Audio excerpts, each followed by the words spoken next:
Thank you for joining us for another episode of Project Management for Small Business. I'm your host, Anthony Pavelich. Today I have with me Jason Patel. He's a former career ambassador at the George Washington University and the founder of Transizion, a college counseling and career development platform that helps high school students, college students, and professionals conquer their challenges. He is a Brazilian Jiu-Jitsu purple belt and avid outdoorsman. Jason also has appeared in the Washington Post, on the BBC, NBC News, Fox Business, Fast Company, and a host of other great outlets. His goal is to work toward closing the opportunity divide in America. Okay, great, Jason. Thank you for joining us today.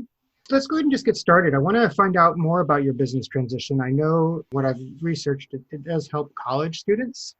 You have some help there for some veterans. So why don't you give me a good background about Transizion? Yeah, sure. So first off, I want to thank you for having me on your program. It's a pleasure being here, and it's really much of a pleasure to talk to you.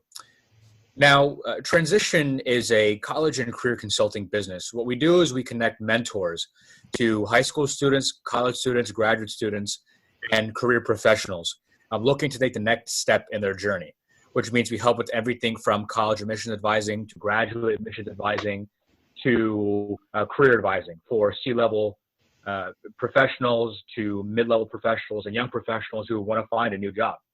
Right now on the website, the reason why you said college students is because it mostly caters to college students.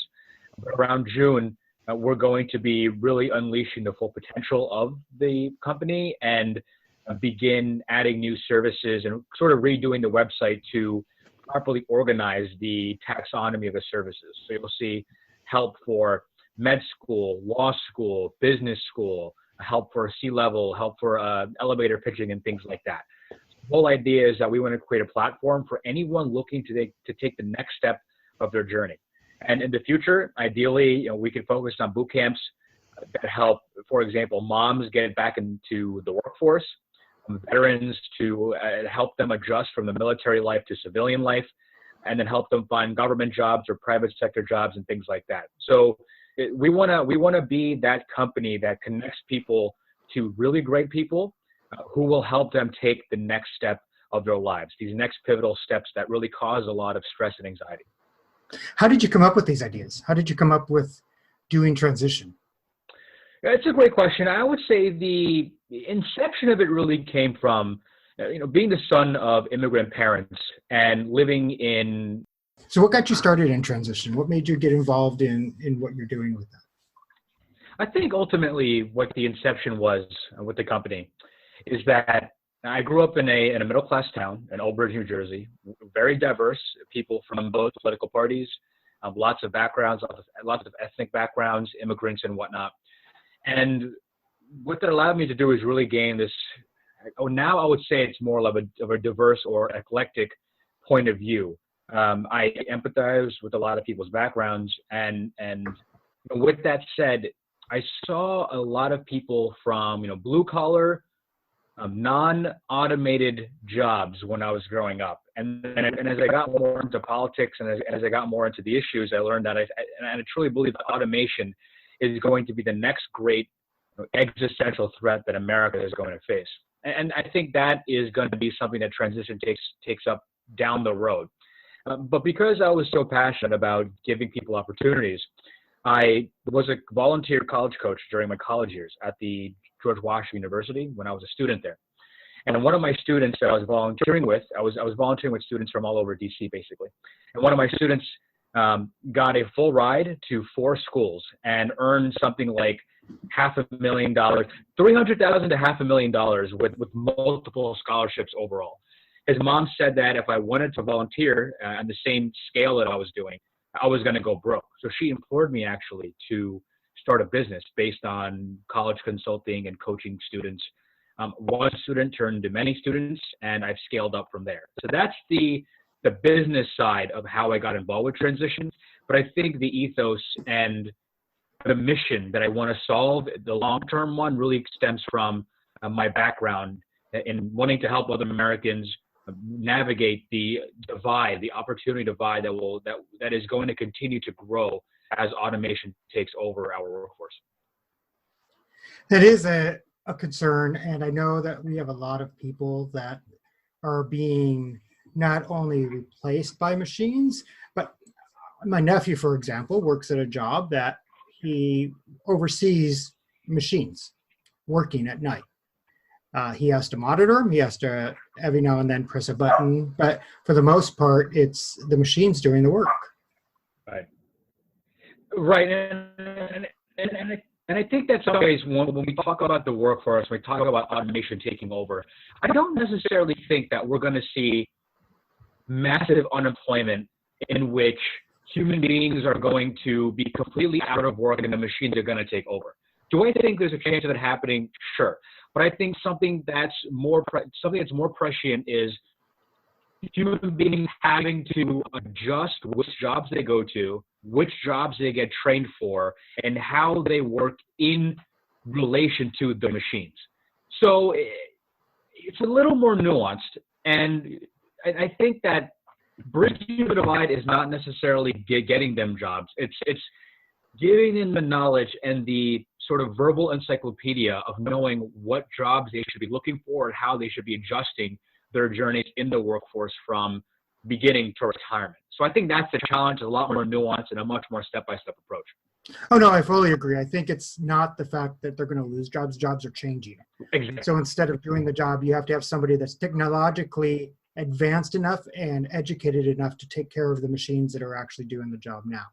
So it's the needs of the workforce is changing, not that there's going to be less jobs, there's going to be different jobs. Exactly. I can be very long-winded about this, but that was no, it's perfect. That's a better way of putting it. But people, they have that fear of technology taking over and changing, but they don't look at it as if, they need to change with technology and find a new job. Now, admittedly, there are some people that aren't going to be able to do that. Of course. And I think, it's up to the government to help those people and ensure that we don't let them fall through the cracks. And not to get, political, and I won't talk about either political party, but I think in terms of how the government is involved and how it reacts to the challenges that are ahead, I think this is going to be one of the great challenges that the government will have, is that how does it implement a solution for those people so they don't fall through the cracks? And then second, how quick will these solutions be?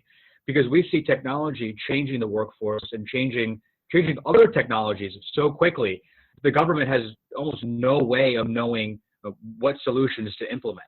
And if you look at a lot of these hearings on Capitol Hill on the politicians who talk about privacy and Facebook and Google, frequently these politicians on both sides don't know how privacy works, how social networks work. And now imagine how difficult that's going to be 10, 20, 30 years down the road as we really need our government to get more involved to ensure that we have the proper solutions to make sure the Americans, again, don't fall through the cracks. So I think there's a two-pronged approach here with the private sector and with the government. I think there's going to be a lot of challenges ahead. And like I said, just to go back to your question, I hope that transition, as far as my being an entrepreneur, as far as the people that I have in my team, we could do our part to help our countrymen, frankly. Yeah, I don't think that it's going to take that long. I don't think it's going to be that 10, 20 years. I mean, you buy a new phone, you buy a new laptop, you buy anything, and 6 months later it's obsolete. Right, exactly. Technology is changing much more rapidly than I think anybody ever expected it to. Yeah, exactly. So I'm right there with you. I saw on your website, I saw that you right now we're gonna get back to the business. We'll get back to how you started and a little bit and how you manage your projects. But you talked about the government, so I want to lead into right now the areas and where Transizion is giving back. I know there was some of the 2 programs that you gave back to with some of the profits. So I wanted you to talk about that real quick. Yeah, absolutely. So what Transizion does is we essentially put a portion of our profits to developing programs or providing services to 2 organizations that mean a lot to me. One is Year Up, which is a workforce development organization. And what it does is it trains students right out of high school. They're in the teenage 18 to 22-year-old range mostly. and help them, and it connects them with internships in the STEM field, usually STEM field, customer service field, programming, elements like that. And what we do with them is we provide workshops and elevator pitching and networking. And what we do is essentially support their networking curriculum. So I go in, so my team members would go in and help them with these workshops. And then with the American Legion, maybe a lot of your listeners should know what the American Legion is. It's a historic military organization that helps veterans with a whole list of support services, from workforce development, college. I think it hosts baseball leagues for young men. And what we do as a company is that we provide a lot of support with their boys state program in Washington, D.C. And we pay our people to help them out with that. And again, we put a portion of our profits to those two programs because they mean a lot for me. Because I want to help students with workforce development, and I want to help veterans with the next step of their lives. I think that's very important. So that's how we work with those two organizations. And my hope is that in the future, we get to work with first responders, so firefighters and medics, police officers. I think also that's quite important. So in the future, I want to work with different organizations, and we're experimenting with a few things here and there. As a U.S. Air Force veteran, I appreciate that. Of course. Thank you for your service. It's been a long time since I've been out, so it's been a long time. But so then how many do you have on your team right now? We have about 20 people on our team. And then we have, within that 20, we have full-fledged team members, and then we have contractors, writers, and whatnot. So it's 20 people. I love the team. We've been expanding quite quickly, and when it comes to the people that we try to recruit, they come from all over the world, frankly, and we never sacrifice on quality. What we like to ensure is that we hire some really good people who I would consider A players, who can work independently and provide some really substantive feedback in regards to the programs that we run for our students. So I want people to take ownership in the help that they offer their students, and then of course be quite transparent and frank and forward in the way they provide feedback to me. Because if we discuss things with no pretense and in a very open and transparent way, that's the best way to improve our programs. And that's something that we tell our team members right during training on the first day on the job. And that's something that I want to communicate to all future team members who join our company. So how did you get started then? I mean, this is a lot of growth. How long have you been in business? Well, I've been in this space for about almost 10 years, but okay. I've been in business officially about 3.5 years. I think I incorporated 3.5 years ago. Time flies, man. And when we incorporated formally 3.5 years ago, and honestly, when we first started the business, when it was just me, the whole idea was to provide workshops to students through organizations and through the government. That space is brutally competitive. I went in with rose-colored glasses, not knowing how to get a contract with an organization. I thought that if I showed exuberance and energy and was forward in the value that we could provide to their students, that the contracts would come. And they didn't. And they spent basically a year messing up, spending all my money, spending my savings, spending everything I had in the business. And then I pivoted to actually one-on-one services and one-on-one advising, which is what parents and students really go for. And that has proven quite helpful and quite useful to our students. So that's been working. I would say we're on the second iteration of our business because, of course, the first version of the service didn't work. The pivot that we executed really has worked out for the company quite well. Well, that kind of leads into the questions that I was going to ask next. What did work and what didn't work when you started? Obviously, we now know one thing that didn't work. Right. So what did, and is there something else that didn't work? I think what didn't work really comes down to what doesn't work with entrepreneurs on a regular basis. And those are errors of omission, not commission. And what I mean by that is The things that hurt and didn't work were the things that I didn't do. Meaning I didn't have a cohesive marketing plan. I didn't know how to attract customers. I didn't have a properly structured pricing model. I didn't define who our customers were. So with all that said, I did what a lot of first-time entrepreneurs do, and that is build a website, barely market the product, launch it, and then wait for customers to come. You can't do that.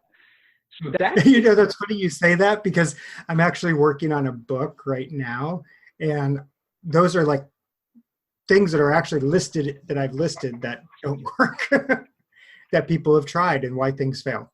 There's obviously a danger in thinking that way, because you can go broke and have a business failure doing that.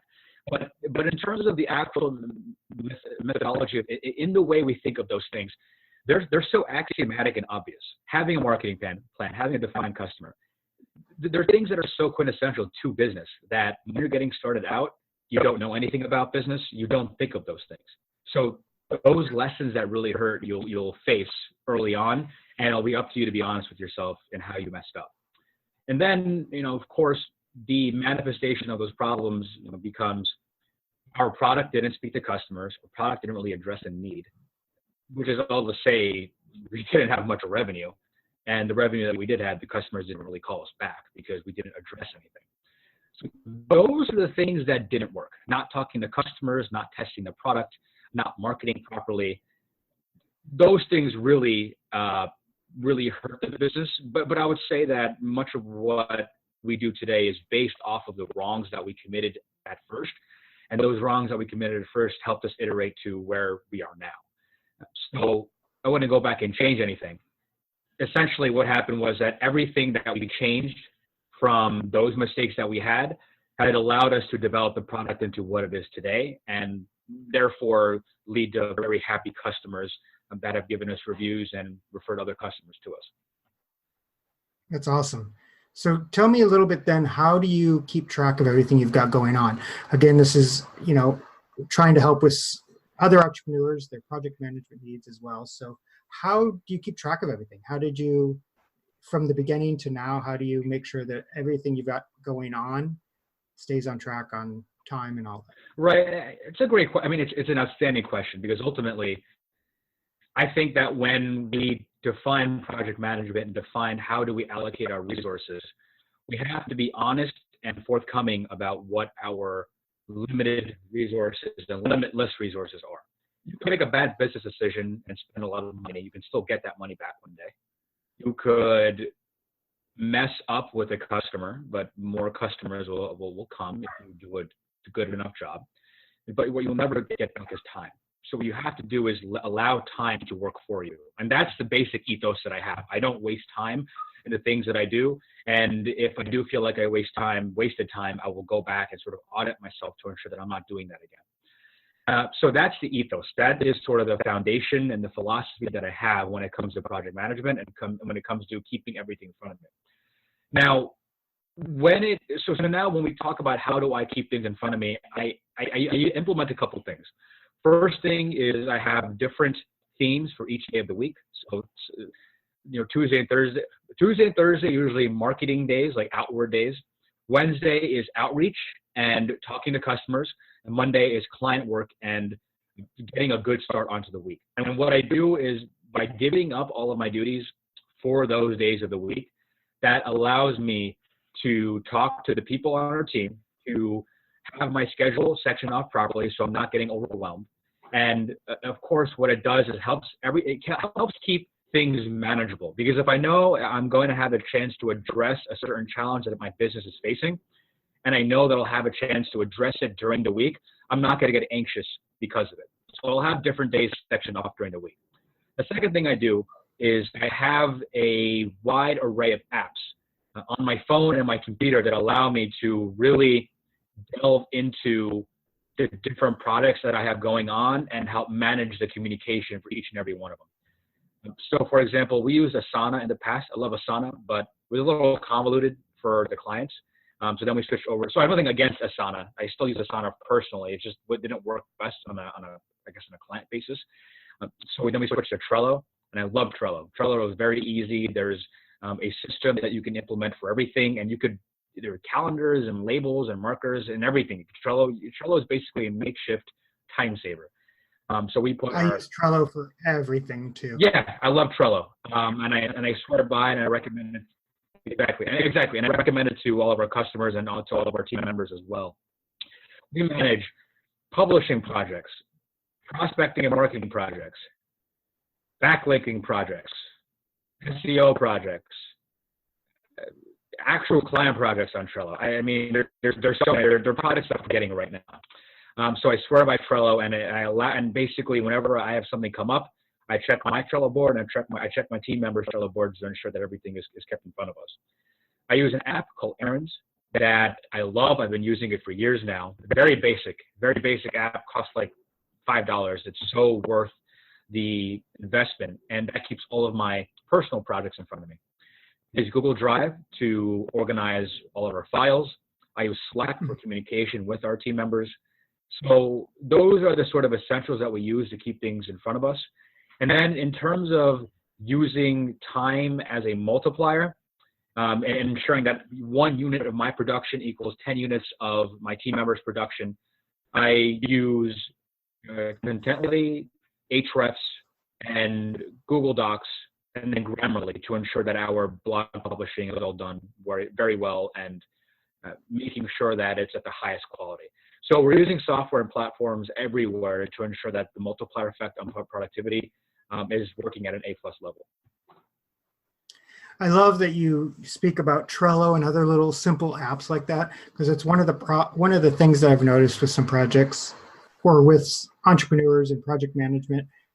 One of their fears is that it's going to be expensive, it's going to be complicated, and you can use simple apps and products that are even free. Trello, there's a free version that you don't have to worry about paying, and you can keep yourself organized. Exactly. And I think what I love about it is that, and the same thing is true with Asana, it's that it's very intuitive.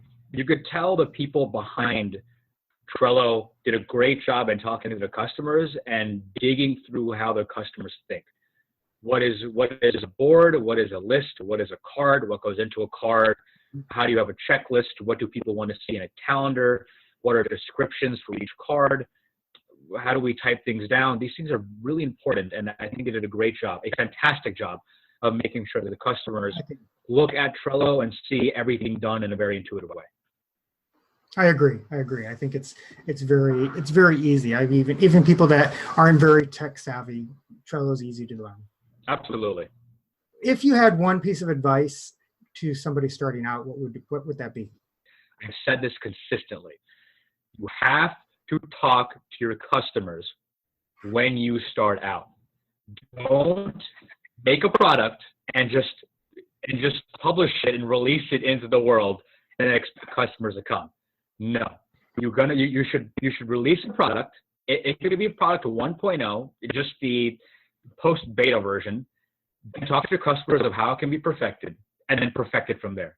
Your product should always be changing and always be upgrading. You should never have the same static product for an extended period of time. I tell, it's just, this is going to sound kind of harsh, but for a fact, entrepreneurs who are getting started out are going to have a particularly tough time with product development and finding customers when they say that my product is perfect and they tell their customers what the customers need. No, your customers tell you what you need, then you anticipate what they need for the future, and then you create a product based on that. That's how you create a great product for your customers, and then that's how you ensure that you're anticipating what the customers need 1, 3, 5 years down the road. So talk to your customers, always make sure your product is developing, and ensure that whatever you do, you take some time in an intermittent basis to ensure that you're pouring time and effort into how your product will be developing over the next 3, 5, 6 months. That's actually great advice, because that's one thing that causes failures in startups, is that they don't find out what the customer needs. They think they're going to push their product out there, and the customers are going to use it automatically. Exactly. I think a lot of it comes down to the ego in a very more of a philosophical sense, not the pop culture sense.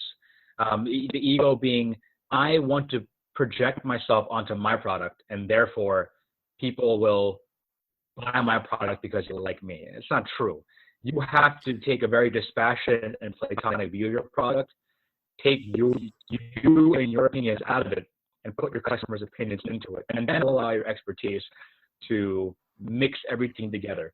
The ingredients are the customers' opinions and their feedback, and you're the chef. You got to put all of that together. But you can only be the chef once you have those ingredients. That's a great analogy. What would you do? What would you give somebody as a resource if you had to choose one resource for people to help them out, for entrepreneurs? You can hear my puppies barking. It's okay. I love your dog. It's all right. I'm leaving it in. I'll leave the little whining in because it's part of life. But if you had to give listeners a resource, what would you tell them to go to read, go to see, a video to watch, a book? What would you? That is an outstanding question. I would say because the entrepreneurship journey is never as good as it looks on Instagram. It's never as good as it looks on a podcast. It's brutal. It's anxiety-inducing. It will make you question your sanity, and you'll wake up at night with a cold sweat.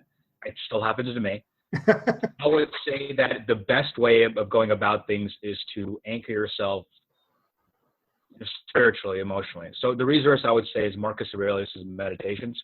It's a book on Stoicism. I'm a big fan of Stoicism. I think more people should embrace it in such a crazy world.